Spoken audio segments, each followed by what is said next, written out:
Magandang araw po mga idol at sa mga giliw kong tagapakinig. Nagkita-kita po tayong muli. Ako po ang inyong Tito Blair. Sa araw po na ito, pakinggan po natin ang kwento ng batang si Juanito, apo ni Lolo Flaviano, na isang panday. Hinangad niyang makakita ng mutya ng bulalakaw para puksain ang paghahasik ng lagim ng mga aswang sa kanilang baryo. Lagim na kagagawan ng isang babae na may malaking galit sa kanyang lolo dahil ibig itong paghigantihan. Bakit nga ba siya ang mapalad na nakakuha sa mutya ng bulalakaw? At paano maililigtas ni Juanito ang kanyang lolo sa nakaambang kapahamakan? Ano ang madidiskubre niya na sanhi ng matinding galit ng babaeng babaylan na ibig maghiganti kay Lolo Flaviano? Alamin ang mga pakikipagsapalaran ni Juanito at paano nakatulong sa maglolo ang mutya. Ngunit bago po ang lahat mga idol, huwag naman po nating kalimutan mag-subscribe at i-hit ang notification bell sa aking YouTube channel na The Voice Addict para sa mas marami pang makapigil hiningang kwentong aswang at katatakutan mula sa mundo ng kababalagan. Umpisahan na po natin ang kwento. Halos lumipad si Juanito sa pagtakbo. Binabagtas niya ang daan pauwi sa kanila. Hindi kasi pambihira ang nalaman niya ng araw na yon. Usap-usapan yun ng mga marites at tolit sa baryo Sokmed. Marami na talagang nangyayaring hindi pangkaraniwan sa mundo ngayon. Nakakagulat, nakakapanindig balahibo. Kagaya na lamang ng dating magkakamping pula at berde na ngayon ay nagbabangayan at gustong magsakalan at magsagpangan. Parehong may matatalas na pangil na ibig kagatin ang isa't isa. Paano naman ang daming mga buwitring galamay na higit pa sa mga aswang na ibig manipsip ng dugo? Nakakatakot, nakakadismaya at nakakakilabot ang mga nangyayari. Malapit na si Juanito sa bahay nila ng kanyang Lolo Flaviano. Pero hindi siya sa bahay diretso, kundi sa pandayan ng kanyang lolo. Dahil tiyak, naroon at abala sa kanyang trabaho ang lolo niyang panday. Lolo! Lolo Flaviano! Nangyari sa iyong bata ka at umahangos ka. May humahabol ba sa iyong labaha at gusto kang tuliin? Lolo naman laglagan ka agad. Nag-uumpisa pa lang Personalan na po yan Bakit ka ba kasi tumatakbong umuwi? Ano bang meron? Kasi po Lolo Flaviano, hindi kayo maniniwala sa sasabihin ko, promise. Paano hindi ako maniniwala hindi mo nga sinasabi? Kaya nga po, ito na po Lolo. Sasabihin ko na po sa inyo. Bistado na. Bistado na po siya. Sino ba yan? Bistado na po si Tambaloslos. Ano ka mo? Meron kang luslos. Kung bakit kasi nagpipilit kang bumuhat ng mabibigat Lolo naman ang labo niyo naman po. Ang sabi ko, bistado na po si Tambaloslos. Ano ka mo? Kung mabisto man na may luslos ka, di papagamot kita. Yun lang naman pala Lolo naman ang hirap mong kausap. Ang hirap mong makaintindi. Ang sabi ko, lalakasan ko bistado na po si Tambaloslos. Huwag mo nga ako sinisigawan, Juanito. Luntik na bata at talagang idinikit pa sa tenga ko ang bibig niya. Anong akala mo sa akin? Bingi, sinisigawan mo ako. Hindi niyo po kasi ako maintindihan Naiintindihan kita. Klasking bata to. Alam kong matagal ka lang may luslos. Ewan ko sa inyo, Lo. Ang labo niyo po talagang kausap. Sige na nga, iba na lang po sasabihin ko. Lo, alam niyo po ba? May natagpuan pong bangkay kanina dyan sa kabilang baryo. Inatake raw po ng aswang. Anong uwang? Anong gagawin mo sa uwang? Paglalaruan mo? Ikaw nito kung ano-anong kalokohan ang iniisip mo. Hindi po uwang. Aswang po, aswang. Oo na. Meron pa tayong bawang. Kumuha ka rin sa kusina. Ayun, Lolo. Malapit-lapit po sa bawang. Ang sabi ko po, aswang. Aswang. Yes! 3 points! Nagets mo rin, Lolo. O yun na nga po. May mga bangkay po na natagpuan na pinatay po ng aswang. Sa panahon natin ngayon, talagang marami ng kakaiba. May mga iba't ibang alagad ng dilim ang naglilitawan. Kundangan kasi masyado ng masasama ang mga tao ngayon.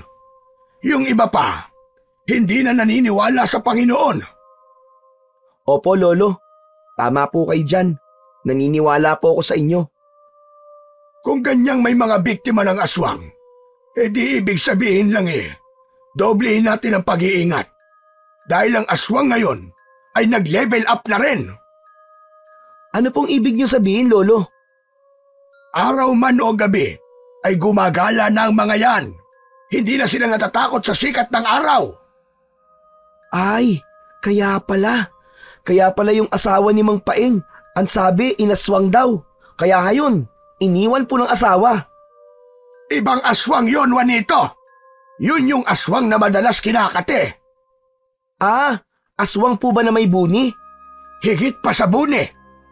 Aswang po na hinigad, kaya kinakate? Ay basta, marami kang tanong. Kahit ano pang tawag doon, yun ang aswang na gustong-gustong pag-usapan ng mga marites. Teka. Asa na nga pala yung pinabibili ko sa'yo sa butika? Sumasakit na naman kasi ang rayuma ko Nakke, yun lang. Nakalimutan ko po, Lo. Anak ng 7 kalabaw, tinamaan ka na lintik na bata ka. Kung ano-ano kasing chismis ang dala mo. Tapos pag uwi mo, yung gamot ko hindi mo binili. Nakalimutan mong bilhin. Bumalik ka sa butika. Hinayupak na batang ito. At pinapainit mo ang ulo ko. Baka ikaw ang ipapapak ko sa aswang pa nagkataon. Makulit at laging may pagtatalo ang maglolong Flaviano at Juanito. Madalas din kasi silang hindi nagkakaintindihan dahil mahina na ang pangdinig ng matanda, samantalang makulit at may kapilyuhan naman si Juanito. Pero gayon pa man, ay mahal na mahal ni Lolo Flaviano ang kanyang apo, na tanging alaala ng kanyang anak na si Soledad na namatay ng dahil sa sakit. Anak sa pagkadalaga si Juanito at hindi alam ni Lolo Flaviano ang ama ng apo dahil inilihim yun sa kanya ng kanyang anak. Kahit nang magkasakit at bago ito mamatay, ay itinago niya ang tungkol sa ama ng bata. Bagay na nirespeto na lang ni Lolo Flaviano. At saka baka kung malaman niya, ay sumamalang ang loob niya, lalo na kung kukunin sa kanya si Juanito. Dahil nagalit si Lolo Flaviano sa apo, kaya nagbalik ito sa butika upang bumili ng gamot sa rayuma ng lolo niya. Pero ganun pa man, hindi pang matagalan ang galit nito. Saglit lang yun. Sa ganun umiikot ang mundo ng maglolo. Apo, gabi na. Isarado mo mabuti ang bintana at tiyakin mong nakakandado ang pintuan natin, ha? Opo, Lolo. Mahirap na masalasihan tayo ng gumagalang aswang. Lolo, paborito talaga ng aswang tong lugar natin, no? Ginagawa nilang bakasyunan Kasi nga, may mga taong masasama na nakatira dito. Abay siyempre pa, kung nasaan yung mga kauri nila, nandun din sila. Ah, okay. Kaya naman po pala. Oh, bakit ganyan ka kumakatingin sa akin? Lolo naman, masama po bang tumingin sa inyo? Ang sinasabi ko lang ay dumuro ng aswang sa mga taong kauri din nila na masasama. Tititigan mo kagad ako. Pahilintik na batang ito. Guilty po ba kayo, Lolo? Lokong bata ito Malapit ka na mamuro sa akin, Juanito. Babastonin na talaga kita. Si Lolo talaga hindi na po kayo mabiro. Joke lang po yun. Ang pikon talaga ni Lolo. Lo, tandaan nyo. Bato-bato sa langit, ang tamaan ay huwag magagalit. Ang pikon ay laging talo. Hoy! Gising! Sandali lang. Ang dami mong alam na bata ka. Sige na. Tapusin mo na yung ginagawa mo. At nang makapagpahinga na tayo, bukas ay marami pa akong gagawin sa pandayan. Dapat tulungan mo ko ron, Juanito. Yun lang naman pala Sure po, Lolo. Tutulungan ko po kayo. Bukas na bukas po. Magpupokpok po ko.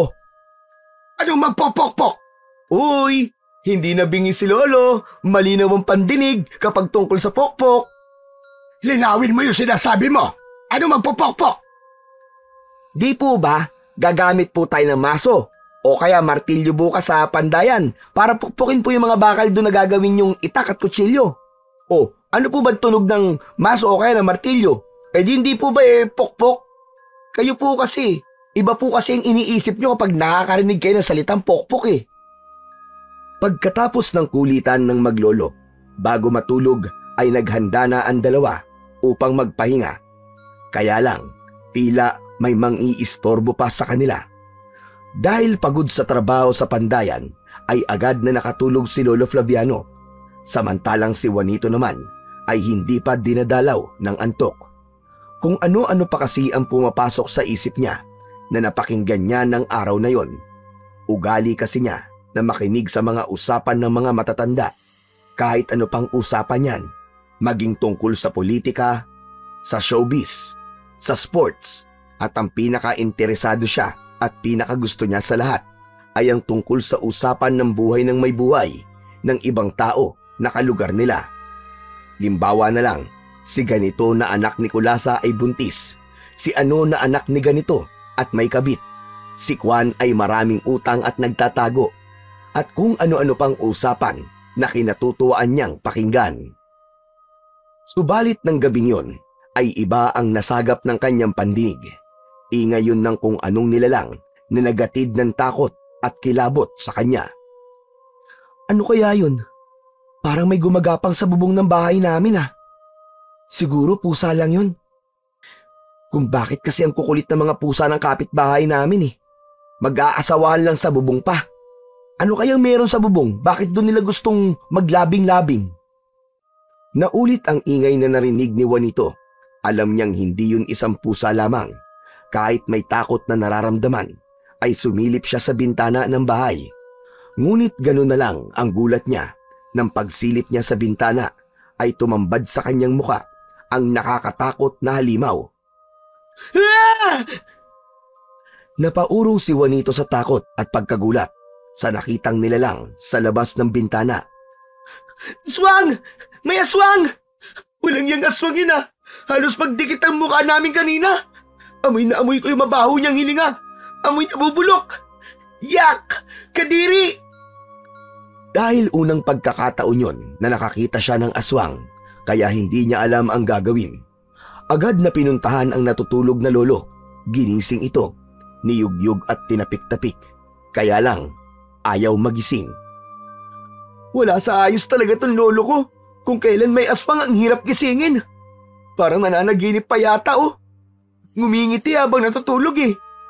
Teka, paano ko ba siya gigisingin? Muli ay tinapik-tapik ni Juanito ang pisngi ng lolo. Sa halip na magising, ay humagikgik pa ito. Ayos din tong si lolo eh oh. Sinasampal na tumatawa pa. Ano kayang napapanaginipan ito? Siguro si Priscilla Almeida. Alam ko na kung paano gigisingin to. May kung anong nakita si Juanito sa mukha ng kanyang lolo. Gagawin niya ang kanyang naisip para matiyak na magigising ito. Nakita niya ang nakalitaw na buhok sa ilong ng kanyang lolo Flaviano.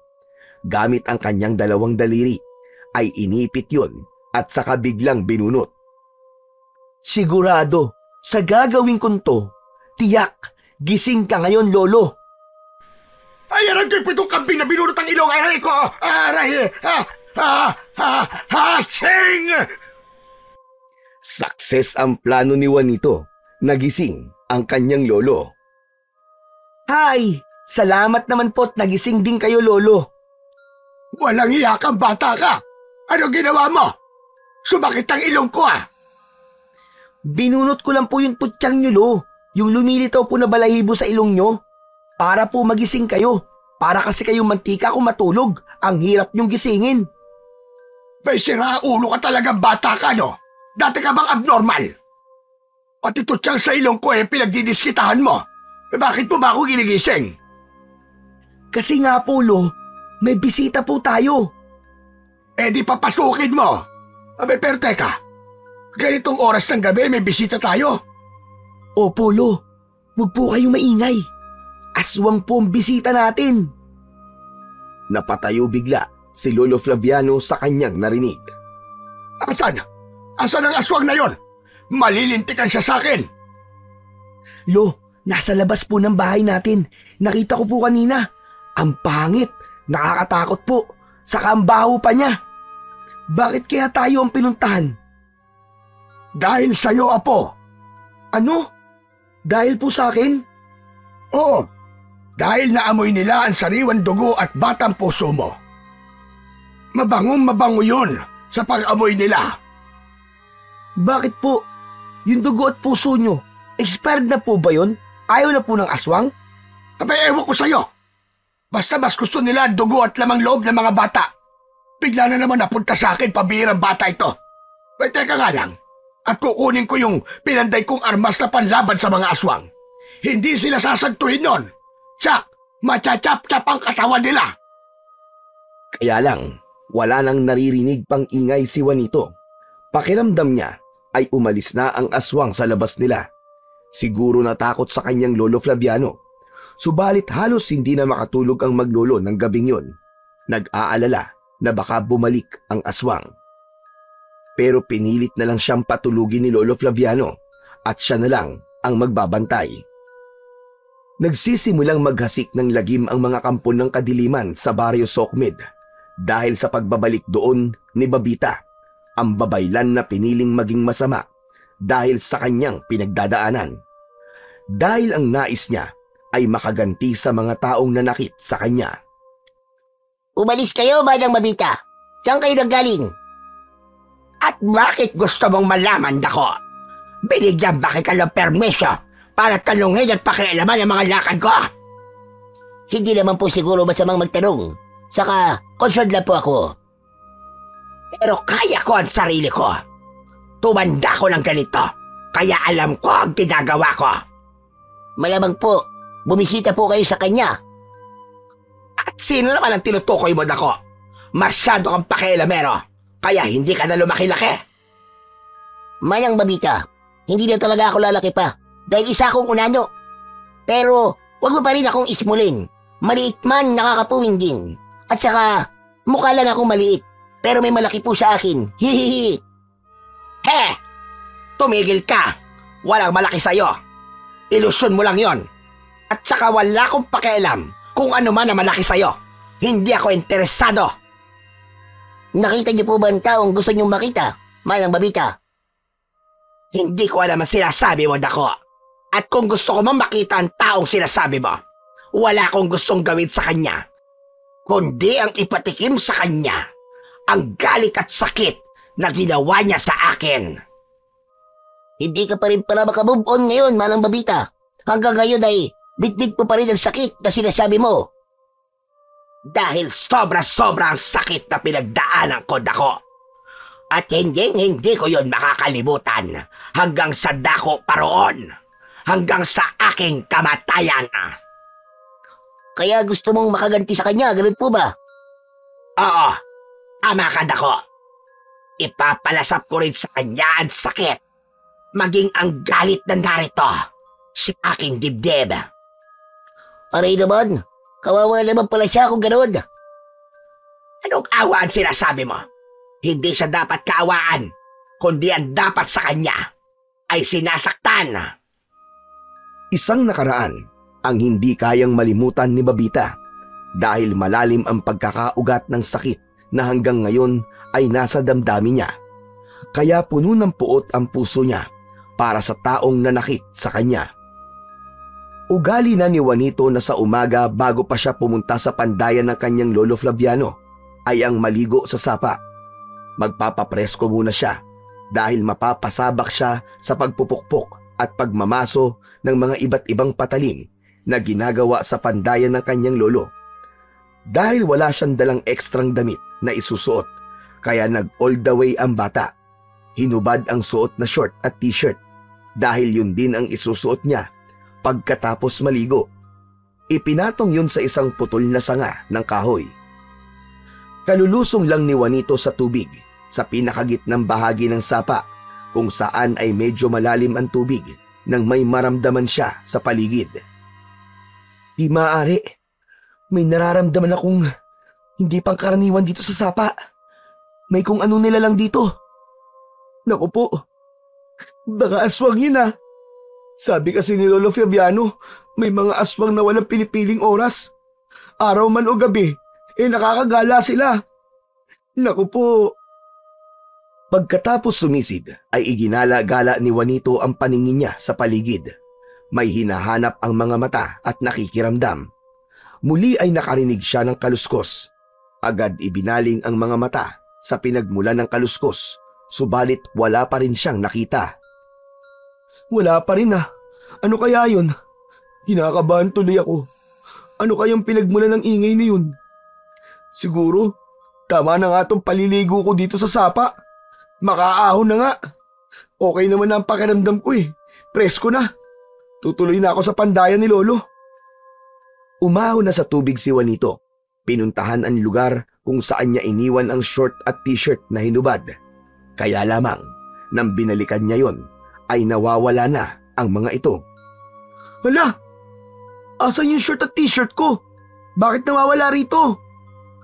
Naku po, dito ko lang iniwan kanina yun ah. Lumingali nga si Juanito. Nagbabaka sakali na nagkamali lang siya ng lugar na pinag-iwanan. Anak ng teteng, oo. Wala talaga. Pero hindi ako maaaring magkamali eh. Dito ko lang talaga iniwan yung kanina. Napapakunot na ang noon ni Juanito. Pilit iniisip kung saan ba niya talaga yon iniwan nang makarinig siya ng isang hagikgik. Ha? May ibang tao kong kasama dito sa sapa. Dahil alam ni Juanito na wala siyang saplot sa katawan, kaya agad niyang itinakip ang kanyang dalawang kamay sa kanyang alagang pututoy. Wala kasi siyang suot ng sandaling yon. Di rin uso sa kanya ang pagsusuot ng brief. Sino ka? Huwag ka na magtago! Anong kailangan mo sa akin, ha? Ikaw ba ang kumuha ng damit ko? Kung sino ka man, ibalik mo ang damit ko! Maawa ka naman! Nakakahiya oh, wala akong suot! Baka mamaya may dumating na mga maglalaban dito sa sapa. Makita nila ako nakaubad. Mula sa madamo at may matataas na halamang pako ay may lumitaw na kanina pa nagtatago. Isang batang kilalang kilala ni Juanito. Ikaw? Oo, ako nga ito, Juanito. Shawi. Langya ka naman, oo. Akala ko kung sino na. Binubusuhan mo ako, no? Hoy, hindi ko sinasadya ah. Napadaan lang ako kanina, tapos nakita ko naliligo ka. Pasaway ka talaga, Shawi. Kinuha mo pa ang damit ko, tapos tinakot mo pa ako. Akin na nga ang damit ko. Isusuot ko na yan. Wag na. Bagay naman sa yung ganyan eh. Yung nakahubad, para kang saging na binalatan. Sira ulo ka ba? Bakit kasi ang hilig mo maligo ng ganyan? Nakaburles. Akala mo naman eh, may pagmamalaki ka. Oy, meron no? Huwag ka na mga twiran dahil na-sight ko na. Jutay dong, jutay. Parang toothpick na lang, parang pantinga lang eh. Yaks! Aba, loko kang bakla ka. Nilakasan mo pa, baka mamaya may makarinig sa'yo. Oh, hayan na nga ang damit mo. Magsuot ka na at talagang dapat kang mahiya. Kasi naman oh, tignan mo oh. Ikaw sumusobra ka na talaga, Kiko Hoy, excuse me. Anong Kiko? Shawi ang pangalan ko, hindi Kiko, no? Bakit ba marunong ka pa sa akin? Kiko ang gusto kong itawag sa'yo. Nakakainis ka na ha? Na-hurt na ang feelings ko sa'yo. Shawi nga ang pangalan ko. Shawi. Dahil sabi ng nanay ko, ipinaglihi niya ako kay megastar Sharon Cuneta nung ipinagbubuntis ako. Yun nga lang, lalaki ang lumabas. Tapos, bading pala. Kaya ang tinawag sa akin, Shawi. Pero bakit Kiko ang tawag mo? Kasi nga, kamukhang kamukha mo si Kiko kaysa kay Shawi. Oy, Juanito, umayos ka ha, tumigil ka dyan. Baka gusto mong ipagkalat ko sa mga taga rito sa atin na kung ano yung nakita ko kanina, ang alaga mong junior na may lahing elepante. Anong may lahing elepante ang pinagsasabi mo? Bakit elepante? Kasi malaki? Hoy, anong malaki? Hindi no? Kasi ang nakita ko, ang haba ng nguso. Ang yabang nito ah. Mahabang nguso. Tigilan mo ako ah. Akala mo naman yung sa kanya, walang nguso. Hoy, nako ha. Magbihis ka na nga at umuwi ka na dahil kanina ka pa hinahanap ng Lolo Flaviano mo. Ay, oo nga pala no. Tutulungan ko pa si Lolo sa pandayan. Nagmamadaling nagbihis si Juanito at tumakbo patungo sa bandayan ng kanyang lolo. Samantala, umuwi na ng bahay ang kaibigan at madalas ay kapikunan ni Juanito na si Shawi. Saan ka na naman bagaling na bata ka? Naglakad-lakad lang po ko, Lola Babita. Pinuntahan mo na naman siguro ang kaibigan mo si Juanito, ano? At sabi ko sa'yo, layuan mo ang batang yon. Lola naman, masama po bang makipagkaibigan kay Juanito? Mabait naman po siya. Hindi mo ganap nakakilala ang pamilya nila. Lola, kilala ko po. Si Lolo Flaviano ang lolo niya at mabait din po. Hindi yan totoo. Ba't niyo naman po nasabi yun, Lola? Basta. Alam kong hindi siya mabait. Hindi siya mabuting tao. Muling sumapit ang gabi. Mga sandali na ikinakabahala ni Lolo Flaviano at Juanito dahil kung ang kampo ng dilim, posibleng umatake kahit na araw, lalo na kung gabi. Gayunpaman, nakahanda ang maglolo sa anumang panganib na dumating. May mga sandata na pinanday si Lolo Flaviano para gamitin kontra sa pagsalakay ng mga aswang o anumang kampon ng kadiliman. Nasa upuan sa labas ng pandayan ang maglolo. Ang pandayan ni Lolo Flaviano ay halos katabi lang ng kanilang bahay. Madilim ang gabi, subalit maraming bituin sa kalangitan. Sinasabi na ang pagkakaroon ng marami at maliwanag na bituin kung gabi ay maaliwalas ang magiging panahon kinabukasan. Habang nagpapahangin ang maglolo sa labas ng bahay, ay napatingin sila sa kalawakan. Napatanong si Juanito sa kanyang lolo nang makita niya sa kalawakan ang isang bituin na tila nahulog. Itinuro pa yon sa kanyang lolo. Lolo, bulalakaw po ba yun? Oo, Apo. Tama ka. Bulalakaw nga yun. Lolo, totoo po ba na may swerteng dala ang bulalakaw kapag nakakita ka nito? Oo, Apo. Mas maswerte kapag nakakuha ka ng mutya ng bulalakaw. Ano po? Mutya ng bulalakaw? Meron po ba nun? Oo, Juanito. Dahil kapag nakakuha ka ng mutya ng bulalakaw, ay magkakaroon ka ng kakaibang lakas, gabay at proteksyon, iwas sa lahat ng uri ng disgrasya, pangontra sa masasamang espiritu, at kung ano-ano pa. Ayos! Ang angas naman po nun, Lo. Pero paano po ba makakakuha nun? Kailangan matsambahan mo ang pagbagsak ng bulalakaw, at sa lugar na pinagbagsakan nun, makikita mo roon ang mutya. Subalit hindi lahat ng bulalakaw na bumabagsak ay may mutya, kundi pili lamang ang taong makakakuha at mabibigyan nito. Sabi nila, yung mga taong merong mabubuti at may malilinis na puso lamang ang makakakuha nito. Aw ha? Ang juicy pala ng mutya ng bulalakaw, Lolo. Maraming tao nag-aabang na makakuha ng mutya, subalit nabibigo lamang sila. Kung ganun po pala, Lolo, ang tao pong magkakaroon ng mutya ng bulalakaw ay pwedeng maging tagapagtanggol, parang superhero. Para siya ang humarap sa mga masasama, kahit sa mga aswang at kampo ng kadiliman. Oo, Apo. Tama ka ulit. Dahil nga malawak ang magiging kakayahan ng taong papalaring makakuha ng mutya ng bulalakaw. Sandali lang. Bakit mo naman naitanong? Wala lang po, Lo.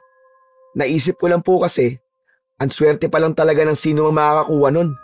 Magiging kakaiba po siya. Magiging pambihira. Ganun na nga. Pero sadyang napakahirap at posibleng malagay din sa panganib ang buhay ng taong makakakuha ng naturang mutya.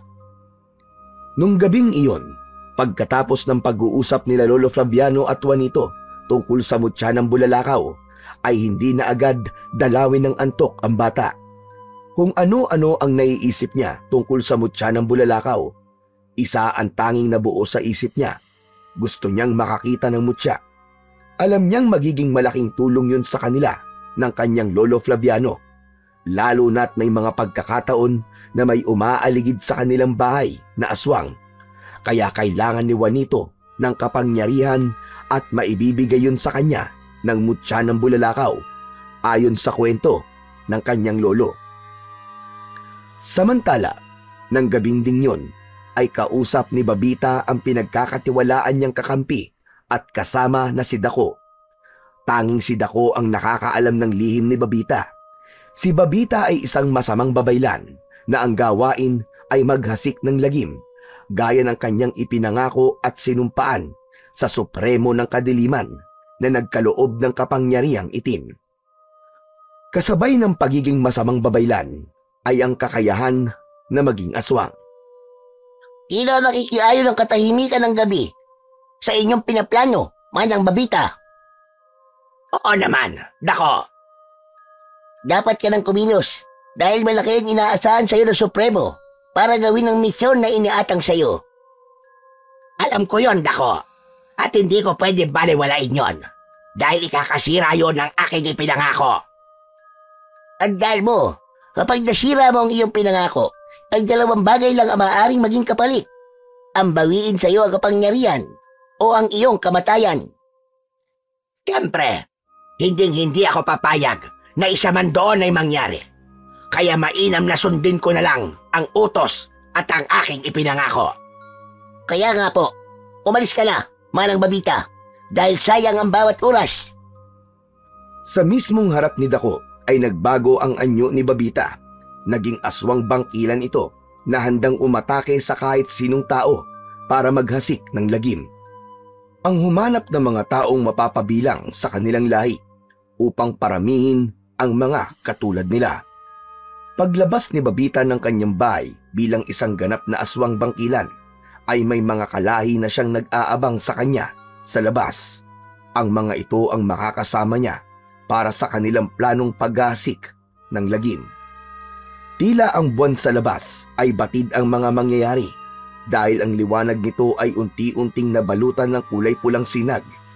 Wari nagkulay dugo ang buwan na ang ipinapahiwatig ay kamatayan. Nakakakilabot at nakakadurog ng puso ang sumunod na maririnig na sigawan ng mga taong nagiging biktima ng pag-atake ng mga aswang. Ang ibang hindi mamamatay ay posibleng masalinan ng pagkaaswang, kaya lubhang delikado na maging biktima ng mga aswang bangkilan. Kung hindi ka mamamatay dahil sa pag-atake, ay mahahawaan ka naman ng pagiging aswang. Magiging kalahi ka nila at magiging isang aswang bangkilan. Hindi naging lingid sa maglolo ang kumalat na balita ng sumunod na araw. Ang mga taong napatay ng aswang ay agad na inilibing dahil maaari daw itong maging amalanhig kung di agad maililibing. Ginamitan pa yon ng benditadong tubig upang matiyak na hindi ito magiging aswang amalanhig. Samantala, ang mga taong hindi napatay subalit nakagat ng aswang at nabiktima ay agad na inilapit sa mga albularyo at babaylan upang bigyan ng ritual o orasyon at mapigilan ang bisa ng kapangyarihan ng aswang at hindi ito maging kauri nila. Nagiging magulo na uli ang ating baryo. Oo nga po, Lolo. Kawawa po yung mga inatake ng aswang. Tama ka. Nagkulang din kasi sa paghahanda ang mga tanod. Kaya lang po, Lolo, kahit po nakapaganda pa sila, ay hindi rin nila basta-basta malilipol ang mga aswang. Dahil hindi sapat po ang kakayahan ng mga tanod. Kung sa bagay, tama ka, Apo. Dahil ang talagang maaari lamang lumipol sa mga aswang na yon ay yung may taglay na kapangyarihan. Isang manunugis na may taglay na agimat o mutya. Tama po kayo, Lolo. Kaya naisip ko po uli yung sinabi niyo tungkol po dun sa mutya ng bulalakaw. Kaya lang, walang katiyakan kung kailan uli magbibigay ng mutya ang bulalakaw. Sabi ko nga sa'yo, hindi sa lahat ng panahon at pagkakataon ay may makukuhang mutya, kundi tanging panahon lang ang makapagsasabi. Bagamat nasabi yun ni Lolo Flaviano ay positibo ang pananaw ni Juanito, maaari niyang subukang humanap ng mutya ng bulalakaw. Ang tungkol sa mutya ng bulalakaw ay naikwento niya sa kaibigan at kapikunan niyang si Shawi. Hoy, narinig ko na yan, Juanito, no? Yung tungkol sa mutya ng bulalakaw? Alam mo na pala ang tungkol doon, Kiko. Hayang ka na naman eh. Sinabi ko na nga sa yung Shawi. Shawi ang pangalan ko. Diba? Dahil ipinaglihingi ako kay Megastar. Eh kasi nga, hindi naman si Ate Mega Shawi ang nakikita ko kapag tumitingin ako sa'yo, kundi yung asawa niya, si Kiko. Nakaka-bad trip ka na talaga, Juanito, ha? Sige ka, kapag hindi mo ako tinantanan dyan, ikaw din. Baka magsisi ka. Bakit? Anong gagawin mo? Eh di, imamarites ko na yung alaga mo dyan sa pagitan ng hita mo ay isang maliit at pipitsuging elepante lang. Kasi may mahabang nguso. Ibig sabihin, potso ka pa. Uy! Huwag kang maingay. Wala namang ganyan na, Kiko. Ay, Shawi. Wala naman laglagan. Ito naman parang di tayo magkaibigan yan eh. Okay, sige. Hindi na kita ilalaglag. Pero dapat tanggapin mo ang katotohanan. Nakamukha ko si Megastar. Kung sa bagay, pwede ka palang tawaging Shawi. Oo naman no, kasi maganda ako. Hindi yun, uy. Kung hindi maganda, saan? Sa dimples. Kasi si Megastar, may dimples yung sa pisngi eh. Yung sayo, nasa puwet nga lang. Ikaw talaga, loko ka. Lagi mo na lang akong inaasar. Kaya dapat nga siguro, yung puwet mo na lang ang mukha mo. Kasi nandyan yung dimples mo, nakatulad kay Megastar. Nakakainis ka na talaga, Juanito, ha? Talagang imamarites ko na tungkol doon sa alaga mong kapiranggot. Sige ka, tuloy mo pa ang pang-aasar mo. Talagang imamarites ko na yon. O sige na, hindi na. Tatahimik na ako, isisiper ko na ang bibig ko. Dapat lang, dahil kapag hindi ka pa tumigil, uutusan ko yung kakilala kong aswang para patahimikin ka. Ano ka mo? Teka, may kakilala kang aswang? Oo, bakit? Teka, baka isa ka ring aswang, Shawi ah. Naku, tatamaan ka talaga sa akin. It's a prank. Ano ka ba? Masyado kang funny. Funny walain. Pero teka, ang layo na narating ng usapan natin, no? Tungkol nga pala dun sa mutya ng bulalakaw. Alam mo, Juanito, gusto ko rin yun. Gusto mo rin makakuha ng mutya? Oo, matagal ko nang gusto yun eh. Parehas pala tayo. Kasi nga, nagbibigay doon ng power ang mutya ng bulalakaw. Kapag nakakita ko nun, baka maging katulad ako ni Panday. Yung sa pelikula ni FPJ, di ba yung balaraw niya? Bulalakaw yun na pinanday niya. Yung sa akin naman, kaya ako gusto makakita ng bulalakaw ay dahil gusto ko maging katulad ni Narda. Di ba yung bato ni Darna, galing yun sa bulalakaw? Tapos kapag nilunok at sumigaw ng Darna, nagtatransform na siya sa pagiging superhero. Yun ang gusto kong mangyari sa akin. Oo nga no, dapat pala, 2 mutya ng bulalakaw ang makuha natin. Para nang sa ganun, ay tag-isa tayo. Ako ang magiging si Panday, tapos ikaw naman magiging si Darna. Ay, type ko yan. Ang saya-saya nun. Teka, paano ba tayo magkakaroon ng mutya ng bulalakaw? May naisip ako, Juanito, kung okay lang sa'yo. Nakatitig si Shawi kay Juanito at kumindat pa ito. Hoy, ikaw Shawi ah, hindi ko gusto yung tingin mo sa akin. Baka kung inaano mo na ako niyan ah, saka mga bata pa tayo, bawal pa yung iniisip mo. Ay grabe siya oh, ang sama ng iniisip mo, Juanito, ang OA mo. Wala akong iniisip na masama. Panghulsam kaya ang peg ko. Ikaw ang nag-iisip ng kalokohan, no? Napaka-green-minded mo kasi. Marumi kang tao, marumi ka mag-isip. Marumi? Teka, bakit? Ano ba yung iniisip mo, ha? Oh, makinig kang mabuti at sasabihin ko sa'yo.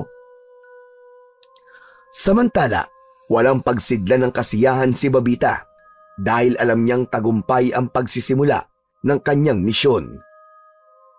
Tinig mo ba ang balita ko, Dako? Hindi kumibo ang kausap ni Babita na si Dako. Buwisit ka pandak ito at parang hindi ako naririnig. Dako, ang sabi ko, kung naririnig mo ako. Wala pa ring kibo si Dako, kaya nainis na si Babita. Itinulak nito ang silya na kinauupuan ni Dako. Natumba ang silya at tumama ang mukha nito sa simento. Aray ko naman. Malang Babita, ano ka ba? Kung may galit ka sa akin, ay wag mong daanin sa laki. Kahit kung ano ako, kaya-kaya kita. Ano? I-swear na lang tayo, baka gusto mo. Anong sinabi mo? Lalabanan mo ako? Physical injury ang ginagawa mo sa akin, baka akala mo. Sukat bang isubsob mo ko? Ikan mo tuloy tong ilong ko. Dapa na nga, lalo pang dumapa.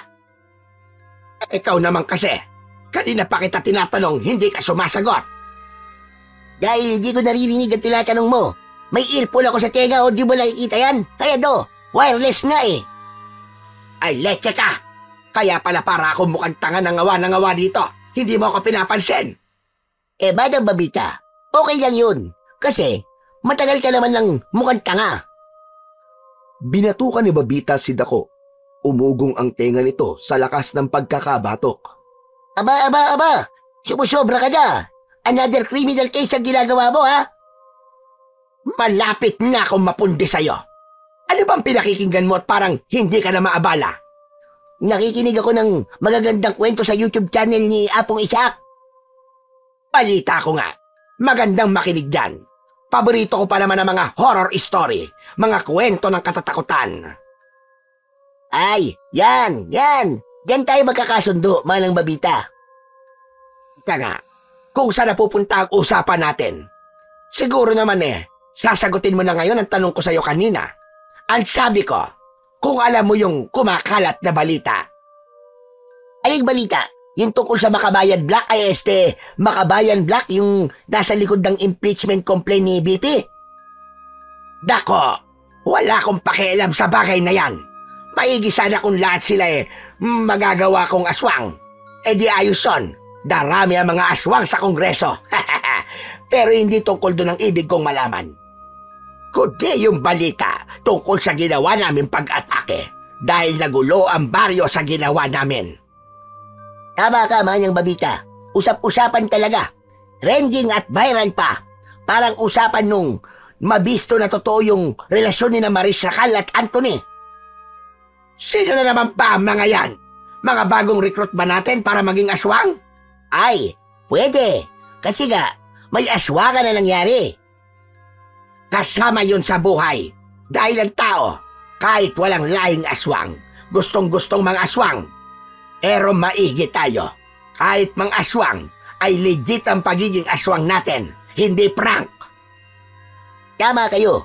Pero Manyang Babita, sa palagay ko natataranta na mga naninirahan dito sa baryo dahil sa matinding pagsalakay na inyong ginawa. Simula pa lang iyon. At ang susunod kong plano ay harapin na siya. Gusto mo talaga siyang parusahan? Oo naman. Dahil lang makita kong nasasaktan siya at nahihirapan ay ang tanging makapagpapasaya sa akin. Hindi ko siya papatayin. Padadaliin ko lang ang paghihirap niya kapag ginawa ko yon. Ang gusto ko, unti-unti kong pahihirapan siya. Ipapalasap ko sa kanya ang sakit na ginawa niya sa akin. Bahala ka, Manang Babita. Kung yan ang gusto mo. May magagawa ba ako? Pisuportahan ka. Dahil alam ni Dako na walang saysay kung makikipag-argumento pa siya kay Babita, magtatalo lamang sila. Hindi naman siya mananalo, kaya ang pinakamadali ay sumang-ayon na lang para tapos na ang issue. Samantala, sumapit na ang gabi. Ginagawa ni Juanito na busy ang kanyang sarili. Kunwari ay may mga inaayos sa kanyang damitan. Napansin yun ng kanyang lolo Flaviano. Hindi ka pa ba matutulog, Apo? Sandali lang po, Lo. Tatapusin ko lang po itong pag-aayos ng mga damit ko. Kalat-kalat po kasi. Sige, ikaw ang bahala. Ako kasi magpapahinga na. Lo, teka lang. Huwag po muna. Wala pa tayong pambili ng kabaong. Abay, Justy kang bata ka. Ano ka mo? Bagoong! Gabi na eh! Naghahanap ka pa ng bagoong! Bakit nagugutom ka ba? Grabe talaga si Lolo. Ang pandinig niyo po talaga laging sablay.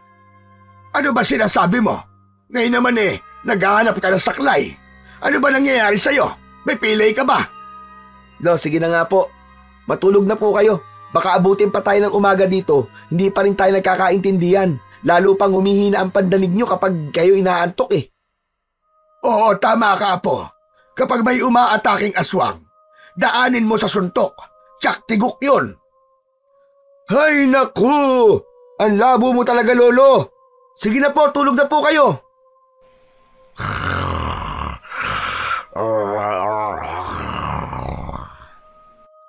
Hayun, hanep. Instant tulog kagad ah. Talagang antok na si Lolo. Ayos na to. Hindi ko na kailangan magpanggap na busy ako. Maya-maya, lalabas na ako nitong bahay. Tsak, kanina pa ako hinihintay ni Kiko. Ay, ni Shawi pala. Ang nabuo nilang plano ang ibinulong ni Shawi kay Juanito nang huli silang nagkita. Maghihintay si Shawi sa may kakahuyan at doon ang kanilang tagpuan. Dahil mag-aabang sila ng pagbagsak ng bulalakaw, usap-usapan kasi sa lugar na malapit sa kakahuyan at palayan madalas may bumabagsak na bulalakaw, kaya doon sila mag-aabang. Samantala, si Shawi ay nakagawa na rin ng paraan kung paano siya makakaalis ng bahay.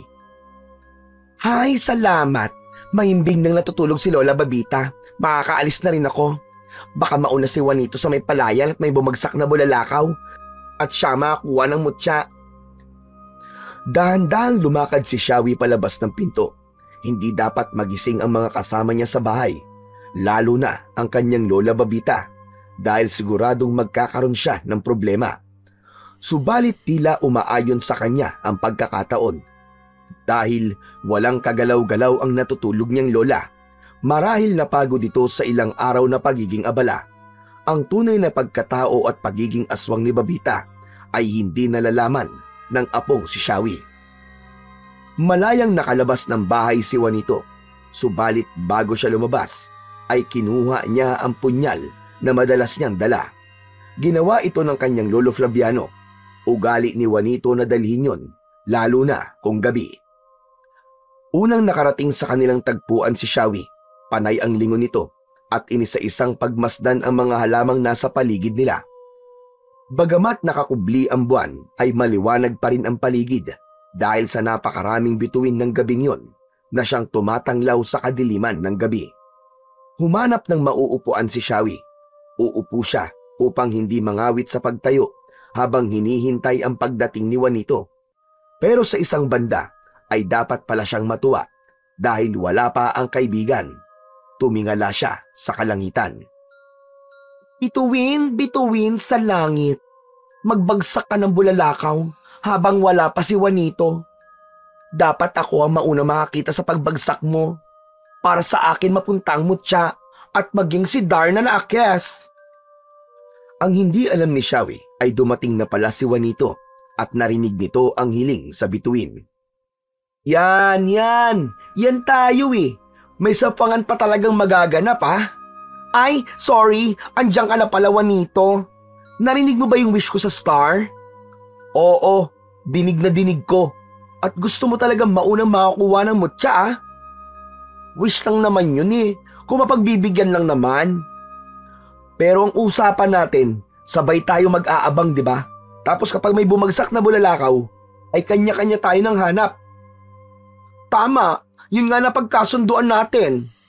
Tapos, kung sino makakakita ay walang agawan na magaganap, kundi dapat tanggapin ang kapalaran. Ano ka ba? Klaro yun sa akin, Juanito, no? Marunong akong tumupad sa pangako. Nagpapaliwanagan ang dalawang bata sa kanilang kasunduan. Nang mula sa kalangitan ay napatingin sila. Napamulagat at napanganga sa kanilang nakita. May bumabagsak na bulalakaw! Oo nga no! Dininig ng bituin ng wish ko! Ano ka ba? Wish ko din yung kanina pa! Ayun! Bumagsak na sa lupa! Sa kabilang bahagi nitong kakahuyan, dun bumagsak ang bulalakaw, dali! Sige, punta natin! Dali, dali, dali, bilisan natin! Sabi kasi nila, mabilis daw yung mawala at bumabaon kagad sa lupa. O kaya naman baka may ibang nilalang na kumuha nun, agawin pa sa atin. Kahit may ibang nilalang pa, nakahanda ko. May dala yata akong armas. Ewan ko lang yung iba dyan. Hoy, meron din akong dalang sandata, no? Ano ka ba? Heto ang dala ko. Nipper sa kuko. Nick, ano mangyayari dyan? Imamanicure mo yung malignong makikita mo? Hindi, no? Gagamitin ko tong pantusok sa mata nila. Kung sa bagay may point ka dun, makakabulag nga yan. Malayo-layo din ang kanilang nilakad at tinakbo papunta sa binagsakan ng bulalakaw. Malawak na taniman ng palayon, subalit walang mga tanim dahil kakatapos lang na anihin. Doon din ipinapastol ang mga hayop upang pakainin ng mga damo, gaya ng kalabaw at baka at kambing. Yun ang lugar na sa palagay nilang binagsakan ng bulalakaw. Ayun, Shawi, may umuusok sa bandaron. Baka dun bumagsak ang bulalakaw. Oo nga, no. Nagbabagang bato ang bulalakaw. Kaya tiyak, may usok ng bumagsak. Halos sabay na tumakbo patungo sa lugar na may umuusok ang dalawa.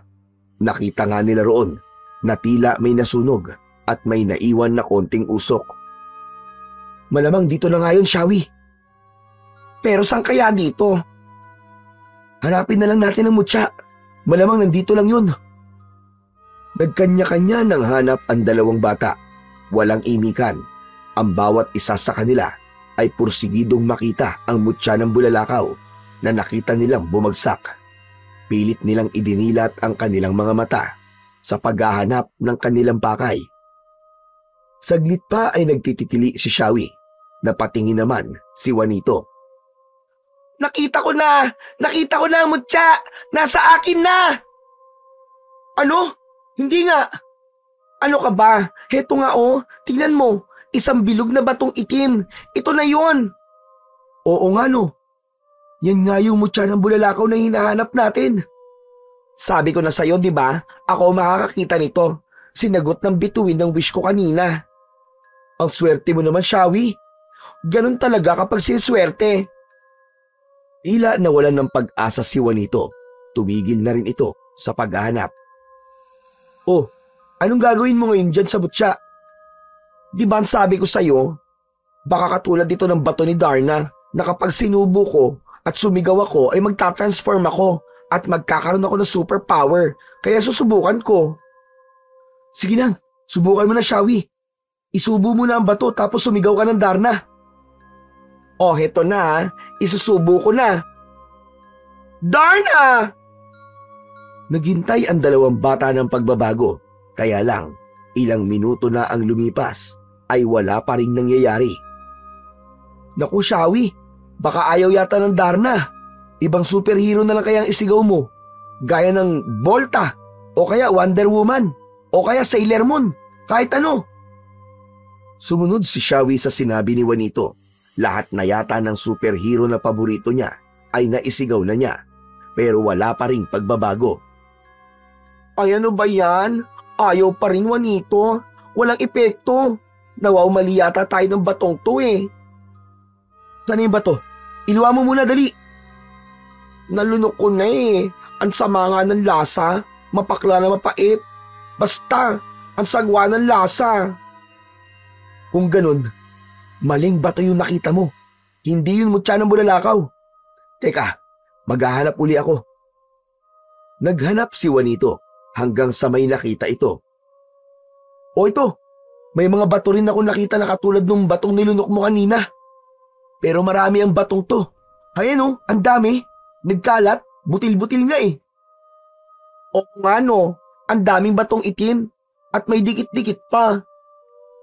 Biglang natuwa si Juanito at may naalala ito. Teka, ano nakakatawa? Bakit tawang-tawa ka riyan, Juanito? Hehe, paano kasi yung nakita mong batong itim na sinasabi mo, mutya? Hindi naman yun ang mutya ng bulalakaw eh. Eh ano ba yun?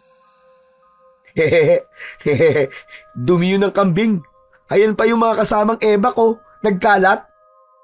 Ano? Pagkatapos sabihin ni Juanito ang kanyang nadiskubri, ay may narinig pa silang tunog ng kambing sa hindi kalayuan. Pinagpapastulan nga pala ng kambing ang lugar na yon, kaya halos magkandasuka si Shawi nang malaman na dumi pala ng kambing ang kanyang nilunok. Yak! Kadiri! Kadiri talaga! Nasusuka ako! Oh, huwag mong ilabas! Lamang tiyan din yan!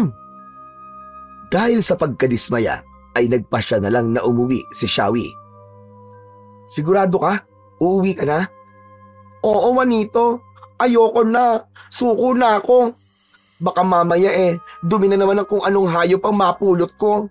Yak, ayoko na talaga. Bahala ka. Basta ako, maghahanap pa rin. Tsak, nandito lang yun.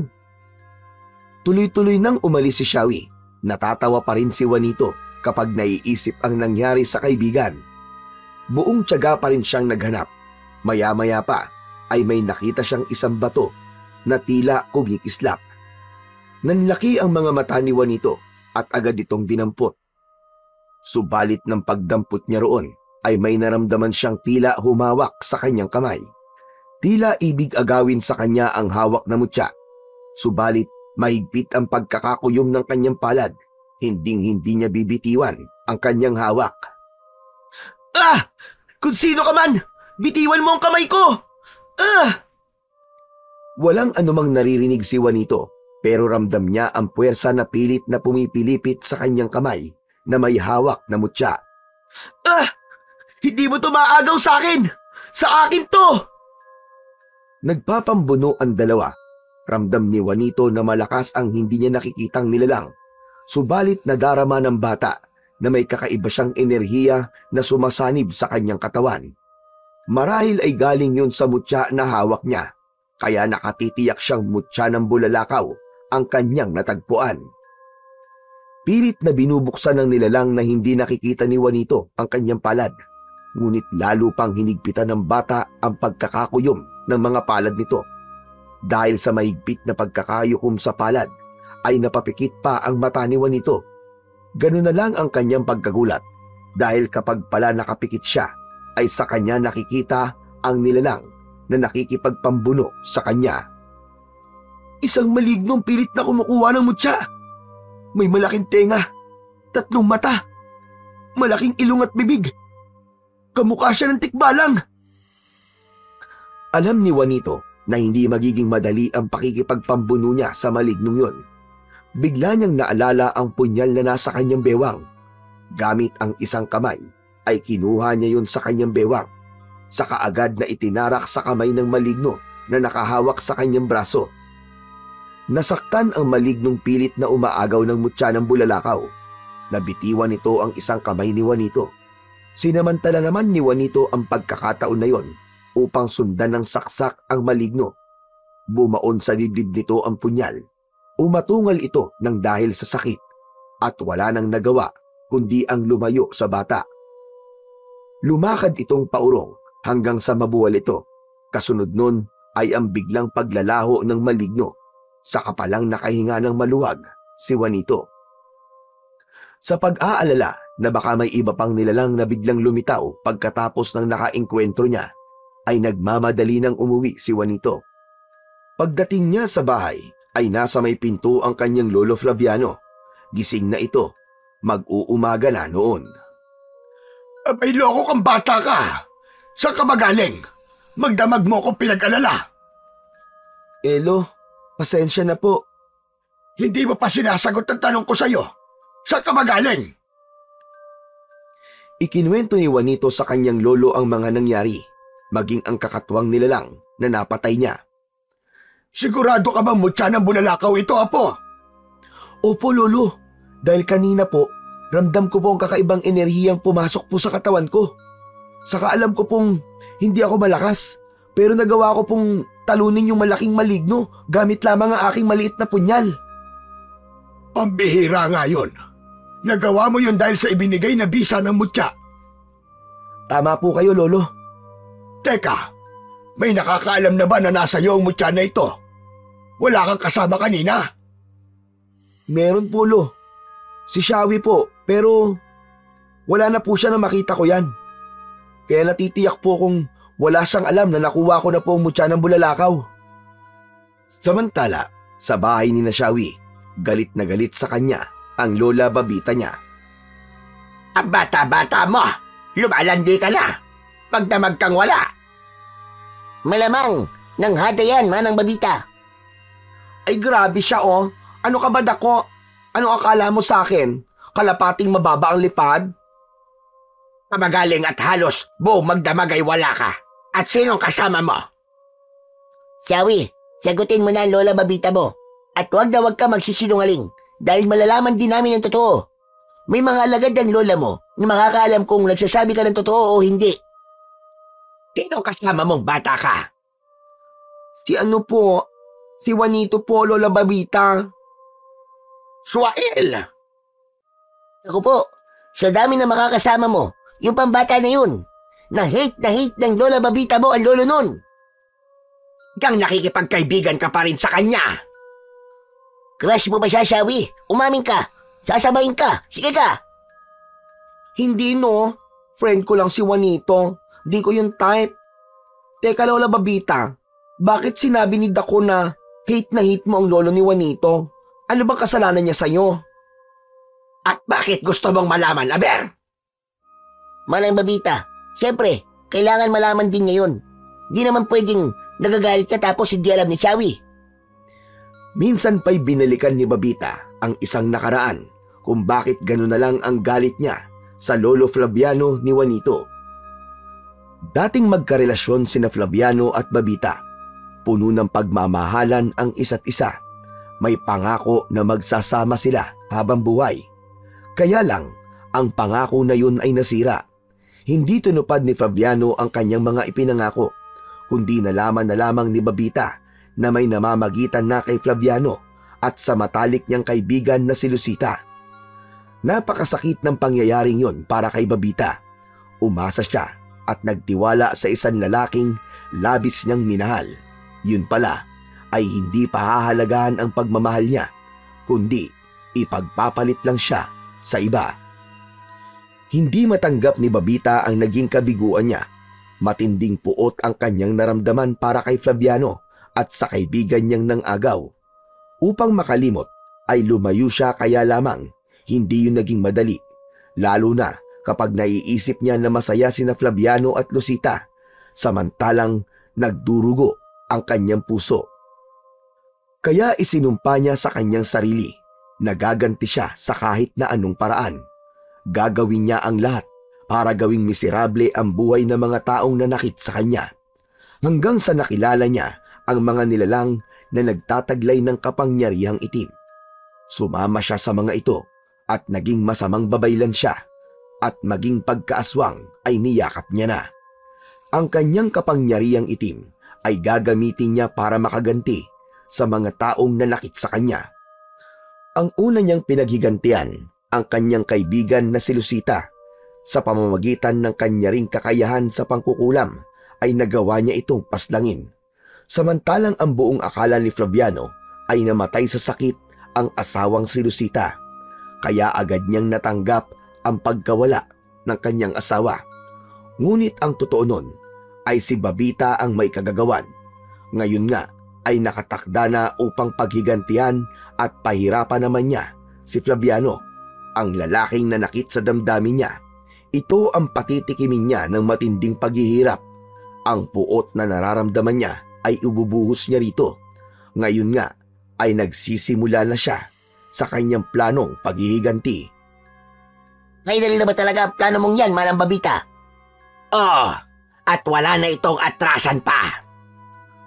May past po pala kayo ni Lolo Juanito? Nakaraan na siyang dahilan kung ano man ako ngayon. Bakit po, Lola Babita? Ano ka ba ngayon? Shawi, ang lola mo ay isang makapangyarihan at saka... Biglang tinakpan ni Babita ang bibig ni Dako. Hindi dapat malaman ni Shawi ang totoo niyang pagkatao. Mula noong nagkaisip si Shawi, ay itinago na niya ang katotohanan sa batang kanyang inampon at itinuring na apo. Masyado kang matabil, Dako! Wah! Ano ba yan, Manang Babita? Tinakpan mo pa ng kamay mo ang bibig ko. Ang baho ng kamay mo, sa baba hinawak yan. Aba, sumusobra ka na sa katabilan mo. Baho-baho talaga na kamay mo eh. Saan bang imbornal galing yan? Nakakasuka. Hoy, dako! Hindi ang kamay ko mabaho, kundi ang hininga mo. Naamoy mo ang hininga mo. Nantakpan ko ang bibig at ilong mo. Yun yon. Kaya wag mong sisihin ang kamay ko. Katututbrush ko lamang, Manang Babita. Sadya lang talagang mabaho ang kamay mo. Tama na yan, dako.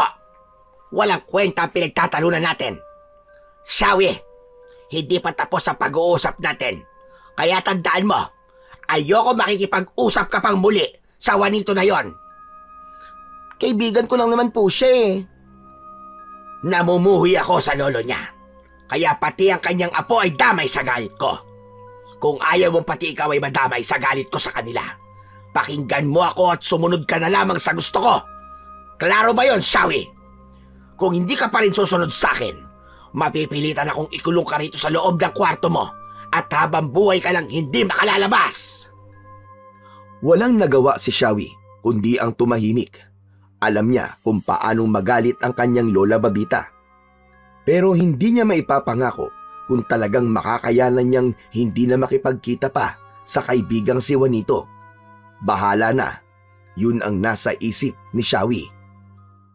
Samantala, may pag-aalala naman si Lolo Flaviano ngayong hawak na ni Juanito ang mutya ng bulalakaw dahil alam niyang malaking obligasyon ang kaakibat nun. Bukod sa hahangarin na kunin din ito ng ibang nilalang, maligno man o kampon ng kadiliman. Kahit pangkaraniwang tao ay maghahangad din dito, kaya kailangan maging sekreto ang bagay na yon. Wag na wag mong sasabihin kahit kanino, Apo. Yan ang mahigpit kong bilin sa'yo. Kailangan ikaw lang at ako ang dapat nakakaalam ng tungkol sa mutya ng bulalakaw. Opo, Lolo. At si Shawi, tiyak mo na wala siyang nalalaman. Dahil delikado kung alam niya, lalo na't may katabilan ng bibig ng batang Becky na yon. Huwag po kayo mag-alala, Lolo. Ako po ang bahala kay Shawi. Yakang-yaka ko po yun. Mas mabuti na yung nakakatiyak tayo dahil mahirap na. Sapagkat nasimulan na ni Babita ang pagkakasakatuparan ng kanyang plano, yun ay ang pamumuno sa ginagawang pag-atake ng mga kampon ng kadiliman sa baryo. Hindi siya titigil kasama ang kanyang grupo para mas palalain pa ang paghahasik ng lagim, sapagkat yun ang kanyang ipinangako kapalit ng tinatamasa niyang kapangyarihan. Makinig kayong mabuti, mga kampon ko. Ituloy niyo lamang ang paghahatid ng kaguluhan sa baryong ito. Takutin niyo silang lahat. Kung merong hahadlang, alam niyo na ang gagawin. Kailangan niyong magparami sa lugar na ito. Bukod sa pamumuno sa kaguluhan, ay hindi niya maaaring kalimutan ang pinakamahalaga sa lahat. Yun nga ay ang paghigantihan si Flaviano. Ngayong gabi ay gagawin niya ang kanyang matagal ng plano. Ngayong dalawang alagad ko na aking pinili ay iba ang ipapagawa ko sa inyo. Meron kayong tao na dudukutin. Gusto kong dalhin niyo siya sa akin ang buhay. Maliwanag ba ang sinabi ko? Buhay niyo siyang dadalhin sa akin. Tumango ang dalawang alagad ni Babita. Katunayan na naintindihan nito ang kanyang ipinag-uutos. Muli ay naligalig ang baryo dahil sa pagsalakay ng mga aswang. Hindi magkandatuto ang mga tao kung paano haharapin at tatakasan ang pag-atake ng mga ito. Ang mga nakahandang armas ng mga kalalakihan, kahit pa ang kanilang mga itak, sibat at pana, ay hindi umubra sa dami ng mga aswang na umatake. Dahil nakarating kina Lolo Flaviano ang ginawang pagsalakay ng mga kampon ng dilim, hindi yun dapat ipagwalang bahala ni Juanito. Kailangan ng mga taga-baryo ang kanyang tulong. Gagamitin nito ang mutya ng bulalakaw upang sugpuin ang paghahasik ng lagim ng mga aswang. Kailangan ko pong umalis, Lolo. Kailangan na po akong kumilos bago pa dumami ang maging biktima ng mga aswang. Sige, Apo, at mag-iingat ka. Alam ko po, hindi po ako pababayaan ng mutya ng bulalakaw. Nais ko sanang sumama sa iyo, Apo. Kaya lamang, baka makaistorbo lang ako. Kaya dito na lang ako sa bahay. Ang punyal, dala mo ba? Opo, Lolo Flaviano. Hindi ko po maaaring kalimutan ng punyal dahil yun ang sandata na gagamitin ko laban sa mga kampo ng kadiliman. Lumabas na ng bahay si Juanito. Hindi siya dapat mag-aksaya ng oras. Nakikipaglaban ang mga tanod nang dumating si Juanito. Ang ginagawa mo dito, Juanito? Gusto ba mamatay? Manong, nandito po ako para tulungan kayo. Ano ka mo? Tutulungan mo kami? Nababaliw ka na ba? Anong magagawa mo laban sa mapanganib na aswang? Isa ka lang paslit. Huwag niyo po akong malitin dahil may dala po akong armas. Ito po ang punyal na dala ko. Nagtalo sina Juanito at ang lalaking dinatnan niya nang biglang inatake sila ng isang aswang. Naging alerto naman si Juanito gamit ang punyal ay sinalubong niya ang halimaw. Bumaon sa katawan nito ang punyal kaya napahiyaw ang aswang ng dahil sa sakit. Dahil bumaon ng malalim sa katawan nito ang sandatang tangan ni Juanito. Hindi naman makapaniwala ang lalaking tila ng maliit sa kakayahan ni Juanito. Napabilib niya ito. Aba, may ibubuga ka naman pala, bata. Kaya sige, samahan mo kaming harapin at lipulin ng mga aswang. Kaya magkasama nang humarap sila sa iba pang kampon ng kadiliman. Mas marami ang dumating at lumusob sa baryo. Hindi sapat ang maikling talim ng punyal ni Juanito para labanan ang paghasik ng lagim ng mga aswang. Hinawakan niya ang maliit na supot na pinaglalagyan ng mutya ng bulalakaw na nakatali sa kanyang bewang. Pagkatapos ay itinaas niya ang hawak na punyal. Hindi inaasahan ni Juanito ang sunod na nangyari. Humaba ang punyal na kanyang hawak at nagliwanag ang talim nito. Kaya bukod sa nasisilaw ang mga aswang kapag mapapatingin dito, ay tila may buhay ang espadang hawak ni Juanito at kusa itong kumikilos papalapit sa mga aswang. Ganun na lang ang pagtataka at paghanga ng mga kalalakihan sa ginagawa ni Juanito. Huminto na sila sa paglaban sa mga aswang, kundi pinanood na lamang nila kung paano labanan at lipulin ng bata ang mga kampon ng kadiliman. Kaya lamang tila lalo pang dumarami ang mga ito. Tila hindi ito nauubos. Samantala, sa bahay naman ni Lolo Flaviano ay hindi mapalagay ang matanda dahil batid niya na ng mga sandaling yun ay kasalukuyang nakikipaglaban si Juanito sa kampon ng dilim. Sa kanyang pagkabahala ay hindi niya namalayan na may mga nilalang na palang nakapasok sa loob ng kanyang bahay. Sino kayo? At anong kailangan niyo sa akin?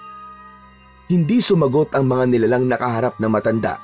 Patuloy sila sa paglapit at biglang hinawakan ng dalawang nilalang ang magkabilaang braso ni Lolo Flaviano. Bitiwan niyo ako! Anong gagawin niyo sa akin? Bitiwan niyo ako! Tila walang naririnig ang mga nilalang na may hawak kay Lolo Flaviano. Teka lang!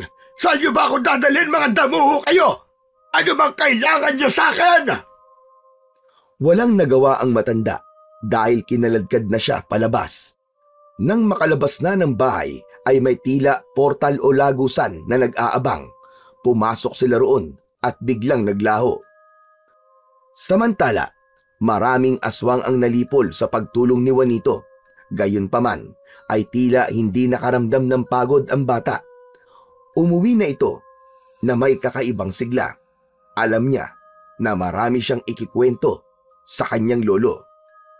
Subalit nang dumating siya sa bahay, ay wala roon ang kanyang Lolo Flaviano. Nakabukas ang bahay. Hindi ugali ng kanyang lolo na lumalabas ng bahay na iniiwang nakabukasyon. Kaya may kutob si Juanito na may hindi magandang nangyari sa kanyang lolo. Pero saan niya ito hahanapin? Sa lugar ni Babita ay doon dinala ng dalawang nilalang si Flaviano sapagkat yun ang ipinag-utos sa kanila. Nakita ni Shawi ang lolo ni Juanito. Hindi niya maintindihan kung bakit ipinadukot ito ng kanyang lola Babita. Hala, darito ang lolo ni Juanito. Bakit siya ipinadukot ng lola Babita ko? Kinakabahan ako. Parang merong hindi magandang mangyayari. Naging abala sina Dako at Babita sa bihag. Dahil nababahala rin si Shawi, kaya gumawa siya ng paraan upang umalis ng bahay. Nagtungo siya sa bahay ni Juanito. Juanito! Juanito, buksan mo ang pinto! Juanito! Bumukas ang pinto at lumabas si Juanito na tila kagigising lang. Ano ba yun? Ano bang kailangan mo, Shawi? Ang aga-aga mo naman ng bubulahaw. Ano ba yan? Ang baho? Ano mabaho? Yung hininga mo, ang bad breath mo. Ang dami mo reklamo. Nakikiaboy ka na nga lang ng hininga, nagre-reklamo ka pa. Lika, dali sumama ka sa akin. Doon tayo sa bahay namin. Uy, tumigil ka, wag kang feeling dyan ha. Anong feeling bang sinasabi mo? Kasi feeling mo, magjowa tayo. Isasama mo pa ako sa inyo. Di na, uy. Eh kung kutusan kaya kita dyan, bakit feeling mo ba jojowain kita? Yak! Eh bakit gusto mo akong isama sa bahay nyo? Bakit? Para ipakilala mo ako sa lola mo? Hindi, Juanito. Makinig ka kasi muna. Naroon sa bahay namin ang lolo Flaviano mo. Ano? Bakit naroon si lolo? Hindi ko nga rin alam kung bakit naroon sa amin ang lolo mo. Halika, sumama ka sa akin. Iba ang kutob ko. Hindi maganda. Bakit naman? Kasi nga, matindi ang galit ng lola Babita ko sa lolo mo. At ang narinig ko, gusto niya tong paghigantihan. Ano ba sinasabi mo? Oo, yun ang narinig ko. Kaya nga, pinuntahan kita para sabihin sa'yo dahil baka kumapano ang lolo mo doon. Tara na, pumunta na tayo sa inyo. Baka nga nasa panganib na ang buhay ng lolo ko. Nagmamadaling umalis ang dalawang bata. Mahalaga ang bawat oras at minuto dahil sa sinabi ni Shawi na baka kung anong mangyari kay Lolo Flaviano. Samantala sa lugar nila Babita, kaharap na niya ang lalaking labis niyang kinamumuhian. Matagal kong hinintay ang magkaharap ulit tayo, Flaviano. Ano bang kailangan mo sa akin, Babita? At talagang nagkukunwari ka pang hindi mo alam ang kailangan ko sa'yo. Hindi ko talaga alam. Bakit? Nagka-amnesia ka na ba, Flaviano? Para hindi mo na maalala ang lahat ng sakit na ipinaranas mo sa akin? Kaya ang gusto ko ay iparanas ko rin sakit. Pero hindi ang damdamin mo ang pahihirapan ko, kundi ang katawan mo. Dako! Dako! Nasaan ka naman, Dako? Pambihirang dako na to. Dako! Andito lang po ako, Manang Babita. Kung saan ka kasi nakatingin. Andito lang ako sa gilid mo. Bakit hindi ka kasi sumasagot? Sige na. Ipatikim mo na sa lalaking manloloko na to ang aking galit. Sandali, Unano. Bakit may hawak ang latigo? Anong gagawin mo sa akin? Ang sabi ni Manang Babita ay hatawin kita ng ganito. Agad na hinampas ni Dako kay Flaviano ang hawak na latigo. Napasigaw ito ng dahil sa sakit. Lumatay yun sa katawan ng matanda. Ano tong ginagawa mo sa akin, Babita? Umpisa pa lang yan. Bawat latay ng latigo sa katawan mo, katumbas noon ang bawat sakit na ipinaramdam mo sa akin. Nababaliw ka na, Babita. Siguro nga, dahil wala akong gustong gawin ngayon, kundi ang makita kang nahihirapan at nasasaktan. Hindi ko akalain na magiging ganyan ka kasama. Kung naging masama man ako, kagagawan mo yon, Flaviano. Kagagawan nyo ni Lucita. Bakit mo inadamay ang taong matagal niyang patay? Tama ka. Matagal na siyang patay. Dahil ako ang pumatay sa kanya. Ano? Ano sinabi mo? Ikaw ang pumatay kay Lucita? Gamit ang aking kakayahan sa pangkukulam. Akala mo siguro, nagkaroon siya ng sakit dahil sa pagpapabaya niya sa kanyang kalusugan? Hindi. Dahil ang sakit niya ay likha ko. Gamit ang aking karunungang itim, kinulam ko si Lucita. Kinulam ko ang babaeng ipinagpalit mo sa akin. Ako ang pumatay sa kanya.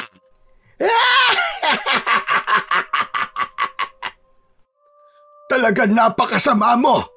Napakasama mo, Babita! Ikaw ang masama dahil niloko mo ako. Sinaktan mo ako. Dinurog mo ang aking puso. Durog na durog, Flaviano. Alam mo ba yon? Halos wala akong itinira para sa sarili ko dahil sa pagmamahal ko sa'yo. Pero anong ginawa mo? Sinaktan mo lang ako. Para na akong mababaliw. Halos ikamatay ko ang sakit na yon, Flaviano. Parang nagunaw ang mundo ko. Sa akin mo lahat isinisisi yun. Oo, dahil nasira ang pagmamahalan natin at ikaw ang may kagagawan nun sapagkat niloko mo ko. Ang pinakamasakit pa ay sa kaibigan ko pa mismo. Niloko niyo akong dalawa, mga walang hiya kayo. Siya ang ipinalit mo sa akin. Huwag mo sa akin isisi ang lahat, Babita. Dahil ikaw ang unang nagbago. Hindi ka dumarating sa tagpuan natin. Pinaasa mo ko. Dapat nga sarili mo ang iyong sisihin. Hindi ako na walang ginawa kundi mahalin at unawain ka. Tama na. Tama na. Nakukuha mo pa talaga magsinungaling, hayop ka. Pero wala ka nang magagawa pa. Dahil buong-buo na ang desisyon ko. Matitikman mo ang galit ng isang jowang sinaktan at tinurog ang puso. Dako! Ipatikim muli sa kanya ang latigo. At mamaya naman, alisin ang mga kuko. Masusunod ba ng Babita? Utos mo, gagawin ko. Samantala, nakarating na sina Juanito at Shawi. Nakita nila na nakagapos ang mga paa at kamay ni Lolo Flaviano at pinahihirapan ito ni Dako. Hindi pwede itong ginagawa nila sa lolo ko, Shawi. Sinasaktan nila. Basta, Juanito, ikaw nang bahala sa kanya. Kailangan ko nang umalis. Bakit? Saan ka pupunta? Kailangan kong bumalik sa kwarto ko. Tumakas lang ako dun eh. Sa bintana ako dumaan. Ako malilintikan kapag nalaman ni Lola Babita na umalis ako at nakipagkita sa'yo para isama ka rito. Ang mahalaga ngayon ay nandito ka na para iligtas ang lolo mo. Sige. Salamat, Shawi. Hayaan mo. Hindi na kita tutuksoin na di ka kamukha ni Megastar at si Kiko ang kamukha mo. Hindi ko na gagawin uli yun. Ewan ko sa'yo, naisigit mo pa talaga yon. Sige na, iligtas mo na ang lolo mo. Salamat. Maraming salamat, Shawi. Kasi naman, hindi ko rin kaya makakita ng taong sinasaktan. At isa pa, nag-aalala rin ako, Juanito. Saan? Sa Lola Babita ko at kay Dako. May kutob kasi akong kakaiba sila eh. Dahil nararamdaman ko yon at may napansin ako sa kanila. Kaya lamang wala akong sapat na katibayan. Saka na lang ulit tayo mag-usap. Gawin mo lang dapat para iligtas ang yung lolo. Sige na. Umalis na si Shawi at iniwan na nito si Juanito. Hindi makapaniwala ang bata sa ginawa nito. Dahil mas pinili ni Shawi na puntahan siya at ipaalam ang pagpapahirap na ginagawa ng kanyang Lola Babita. Ibig lang sabihin, may mabuting puso ang kanyang kaibigan. Alam nito na mali ang ginagawa ng kanyang lola. Sa kinaroroon ng kwarto ni Lolo Flaviano, puro pasa at lahid ng latigo ang katawan ng matanda. Walang awa siyang hinagupit ni Dako ayon sa utos ni Babita. Maawa ka sa akin, Babita. Hindi ko na kaya. Sabi ko naman sa'yo, umpisa pa lang tayo at kulang pa yan. Kung gusto mo, patayin mo na lang ako para matapos na ito at makaganti ka na sa akin. Hindi ko gagawin na patayin ka kagad, Flaviano. Ang gusto ko, unti-unti ang pagpatay sa'yo. Yung magmamakaawa ka sa akin, yung luluha ka ng dugo. Pero syempre, hindi ako maaawa sa'yo. Hayop naman, lolo ko. Ako, kunin mo na ang gagamitin para bunutin ang kuko sa paa at kamay ng gurang na yan. Hindi na kayang palagpasin pa ni Juanito ang nakikitang kaawa-awang kalagayan ng kanyang lolo. Kaya nakialam na ito. Itigil niyo lang ginagawa niyo kay Lolo Flaviano! Hoy, may kuting na dumating at taga-asal leon. Juanito! Apo! Andito na po ako, Lolo. Huwag na po kayo mag-alala. Tingnan mo nga naman. Nakarating dito ang apo mo, Flaviano. Ang lakas ng loob niya para bang kayang-kaya niyang iligtas ang kanyang lolo. Yata niyang madamay sa galit ko. Napakasama mo, Aling Babita. Ba't ganyan ang ginagawa mo sa lolo ko? Hindi ka na naawa. Wala kang puso. Pakawalan mo lolo ko. Nahihibang ka na ba, bata? Hindi ko siya pakakawalan. At kung hindi ka aalis dito, ipapakita ko sa iyo kung paano namin pahihirapan ng lolo mo manloloko. Dako! Alisan na ng kuko ang gurang na yan! Hinabi mo, Manang. Kaya heto na. Inipit ni Dako ng plies ang kuko sa paa ng matanda at hinila yon. Napasigaw si Lolo Flaviano sa matinding sakit. Biglang sumugod si Juanito. Ang sama niyo talaga! Hawak ng bata ang armas na punyal at agad na ibinaon yon sa likuran ng unanong si Dako. Napahiyaw ang unano dahil sa labis na sakit. Hayop kang bata ka! Hayop ka! Aray ko! Kasabay ng galit ni Dako ay nagbago ang anyo nito. Naging isang maliit na baboy ramo na may malalaking pangil at nakakatakot na itsura. Tumutulo pa ang laway nito na nakamasid kay Flaviano. Hayop kang unano ka? Isa ka palang aswang? Oo!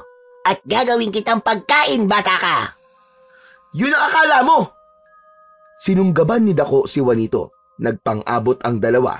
Kayang-kayang makipagpambuno ni Juanito sa maliit na baboy ramo. Nang mapatumba ito ni Juanito, ay paulit-ulit na sinasaksak ng hawak na punyal. Pumupulandit at sumisirit pa ang masaganang dugo ng baboy ramo sa bawat ulos ni Juanito gamit ang kanyang punyal. Maya-maya pa ay lupaypay na ang aswang at nalagutan na ng hininga. Kitang-kita ni Babita ang ginawa ni Juanito. Hindi siya makapaniwala sa kakayahan ng bata sa pakikipaglaban. Hindi ka pang karaniwan, bata. Anong meron sa'yo at ganyang kakalakas? Hindi na yun mahalaga, Aling Babita. Bakit ganyan ka kung makatingin sa akin? Ikaw ang nag-utos ng lahat ng ito. Gusto mong patayin ang aking lolo. Kaya humanda ka. Sinusubukan mo ba ako? Akala mo yata ay matatakot ako sa'yo. Kahit bata ka, ay papatulan kita. Kahit matanda na kayo, ay papatulan din kita. Dahil sobra na ang ginagawa mong pagpapahirap kay lolo. Kaya dapat lamang na maparusahan ka. Talagang ginagalit mo ko, bata. Ginamit ni Babita ang kanyang taglay na kapangyarihan. Naging nakakakilabot na aswang bangkila nito. Ganun na lang ang pagkagulat ni Lolo Flaviano nang makita ang kakaibang anyo ng babaeng dati niyang minahal. Ikaw pala yon, Babita! Ikaw ang aswang na gumagala sa aming bahay! Tama ka, Flaviano. Dahil lang gusto ko ay patayin ka na sana. Kaya lang naisip ko na walang saysay kung sa ganoong paraan ka mamamatay. Kulang yon sa thrill. Mas matagal na pagpapahirap, mas kakaiba, mas masaya. Kagaya na lamang ngayon ng nangyayari sa'yo. Napakalaki na talaga ng ipinagbago mo, Babita! Tumahimik ka! Siguro kung ang apo mo ang una kong paglalaruan at pahihirapan, mas magiging masakit din para sa'yo. Huwag mo siyang pakialaman, Babita! Huwag mo siyang idamay! Hindi kasali si Juanito sa anumang nakaraan natin. Maging sa galit na nakatinim dyan sa dibdib mo. Bakit mo siya inadamay? Hayaan mo siya, Lolo, para makita niya ang kanyang hinahanap. Ganon ha? Matapang ka talagang bata ka. At talagang hinahamon mo ko. Tikman mo tong matatalas na pangil at kuko ko. Hindi na hinintay ni Juanito ang pag-atake ni Babita. Siya na ang unang umatake. Subalit mabilis na nakaiwas si Babita. Sabay hawak sa kamay ni Juanito, kaya nabitiwan ng bata ang kanyang punyal. Dahil nahulog ang armas ng bata, ay lakas laban sa lakas ang naging tanggulian ng dalawa. Aswang bangkilan na isa ring babaylan kontra sa batang panday na may taglay na mutya ng bulalakaw. Gumulong-gulong at matindi ang pagpapambuno ng dalawa. Gustong tumulong ni Lolo Flaviano, Kaya lang, hirap siyang kumilos dahil nakagapos ang kanyang mga paa at kamay. Subalit nagsikap siyang gumalaw. Pinilit niya ang kanyang katawan upang makalapit sa punyal ni Juanito na nabitiwan. Kahit nakagapos ang kamay, ay naabot ng matanda ang punyal. Naihagis niya yun kay Juanito na agad namang nasalo ng bata. Nang mahawakan ni Juanito ang punyal, ay itinaas niya yun. Gaya na nangyari sa unang paggamit niya rito, ay nagliwanag yun kasabay ng paghaba ng talim nito at naging espadang nagliliwanag. Ngayon, handa na siyang ibigay ang kamatayan sa masamang babaylan at aswang na si Babita. Subalit may usok na biglang lumitaw sa kinaroroonan nila. Mula sa usok ay nagpakita ang espiritu ng isang babae, babaeng pamilyar kina Lolo Flaviano at Babita. Yan. Itigil niyo na ang walang saysay na awayan, sisihan at paghihiganti. Lucita, ikaw nga ba yan? Oo, Babita. Nagpakita ako sa inyo. Dahil totoong nahihirapan na rin ako.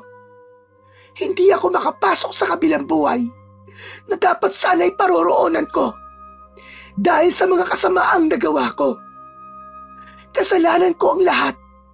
Ako ang may kagagawan ng pagkasira ng inyong pagmamahalan. Dahil yun sa inggit, dahil na rin sa pagmamahal ko kay Flaviano. Lucita, inaangkin mo na kasalanan mo lahat ng nangyari. Oo, Flaviano, sapagkat yun ang katotohanan. Dahil matalik kong kaibigan si Babita, kaya nagtiwala ka sa akin. Pero lahat ng paninira ay ginagawa ko. Nagsisinungaling ako para layuan mo siya. Hindi ko'y pinaparating sa'yo ang lahat ng mga sulat na ibinibigay sa'yo ni Babita. Kaya nga, hindi natuloy ang inyong pagtatanan dahil hinadlangan ko yon. Sapagkat ang gusto ko, maging aking ka, Flaviano, at iwan mo si Babita. Hindi naman ako nabigo dahil nagawa kong agawin ka at nagkaroon ng matinding galit sa iyo si Babita dahil yon sa mga inimbento kong kasinungalingan at paninira. Kasalanan ko ang lahat at humihingi ako ng tawad sa inyong dalawa.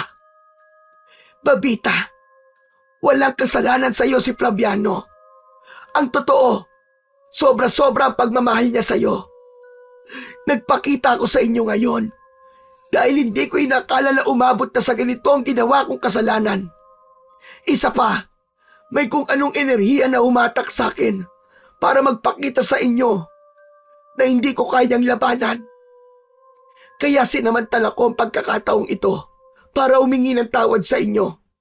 Sana'y maunawaan niyo ko at nang malaya na ako makapasok sa lugar na dapat kong puntahan, dun sa lugar ng kapayapaan. Pagkatapos sabihin ni Lucita ang mga dapat niyang linawin ay bigla na itong naglaho. Nawala na rin ang usok. Katahimikan ang namayani. Nagkatinginan sina Flaviano at Babita sa isa't isa. Ang nakakatakot na anyo ni Babita ay nawala, kundi bumalik sa dating itsura nito.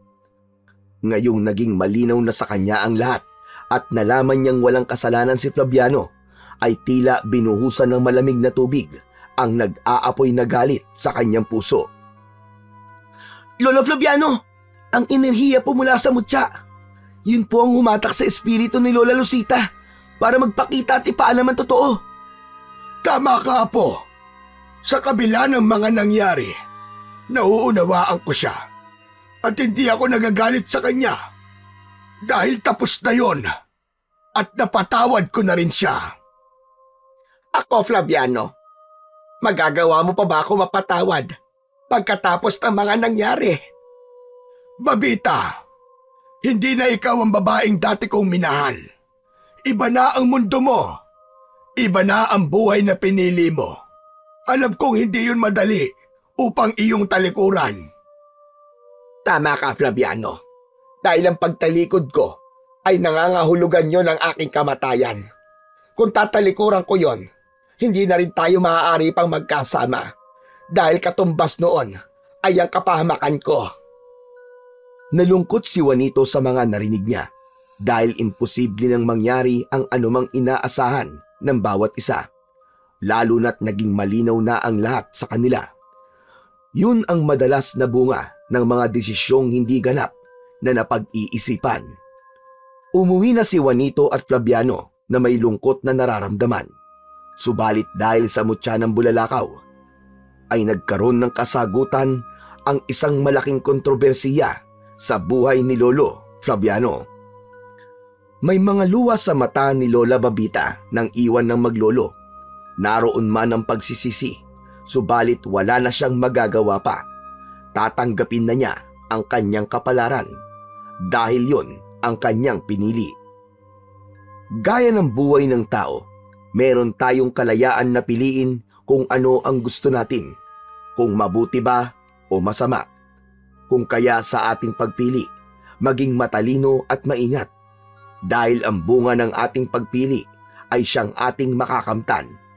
Huwag din nating kalimutan na wala sa una ang pagsisisi, kundi ito'y palaging nasa huli.